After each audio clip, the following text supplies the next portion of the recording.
Circula na imprensa notícias no sentido de que empresas estão despedindo seus empregados e estão mandando a conta para o estado ou para o município que determinou o fechamento temporário do comércio, da indústria e de outras atividades econômicas. Então hoje a gente vai analisar essa situação, se esse procedimento é legal ou ilegal. Para começar, a gente tem que analisar o Instituto da Força Maior e o Instituto do Fato do Príncipe. Ambos estão previstos expressamente na consolidação das leis do trabalho. E os dois têm consequências diversas. O fato do príncipe, também conhecido como facto príncipes, está previsto no artigo 468 da CLT. Esse dispositivo diz, de forma expressa, que quando a extinção do contrato decorrer da paralisação temporária ou permanente da empresa, quem vai pagar a indenização devida para o empregado é aquele ente que editou o ato normativo, o Estado, o município ou a União. Já a força maior é um evento imprevisível ou inevitável que implica extinção do estabelecimento ou da empresa. Só que a consequência nesse caso é diferente do fato do príncipe, pois quem vai pagar a indenização é a empresa, só que pela metade. Nessa situação em que vivemos de pandemia, onde se acrescenta um decreto municipal ou estadual, a hipótese seria de fato do príncipe ou a hipótese seria de força maior? Inicialmente a gente pode dizer que os dois estão presentes, só que para efeito de determinação dos efeitos, é necessário verificar em cada caso concreto qual é aquele que predomina.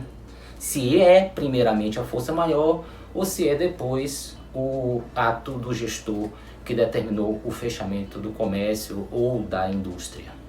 Então a gente passa a analisar qual seria a função do gestor, a atitude do gestor. Diante de uma pandemia, se ele tem apenas um caminho, uma opção, que é a decretação do fechamento da atividade econômica, do comércio, da indústria, etc. Então, essa hipótese vai ser de predominância da força maior, ou seja, da pandemia, pois o Estado, o município ou a própria União não teria outro caminho senão determinar esse fechamento. Entretanto, se o gestor público ele tem mais de uma opção, ele poderia utilizar o fechamento do comércio, mas ele poderia utilizar, por exemplo, um isolamento ou um acesso ao comércio, mantendo-se o distanciamento, utilização de máscaras, etc. Então ele tem mais de uma opção, então o ato passa a ser discricionário. Então em cada situação concreta é necessário observar se vai prevalecer a força maior ou se vai prevalecer o fato do príncipe, conforme nós analisamos. Essa foi a teoria que foi agregada ao nosso Código Civil, que é a teoria da causalidade imediata e eficiente. É necessário observar o que provocou de forma mais próxima aquele ato, para saber quem é que deve ser responsabilizado. Então, nessa situação que eu apresentei, se o gestor público não tinha outra opção senão decretar o fechamento do comércio, então a hipótese vai ser de força maior e quem vai pagar a indenização pela metade vai ser a empresa. Entretanto, se seria possível para o gestor adotar outro procedimento, mas ele escolhe e esse seria o fechamento da atividade empresarial, então a hipótese vai ser de fato do príncipe.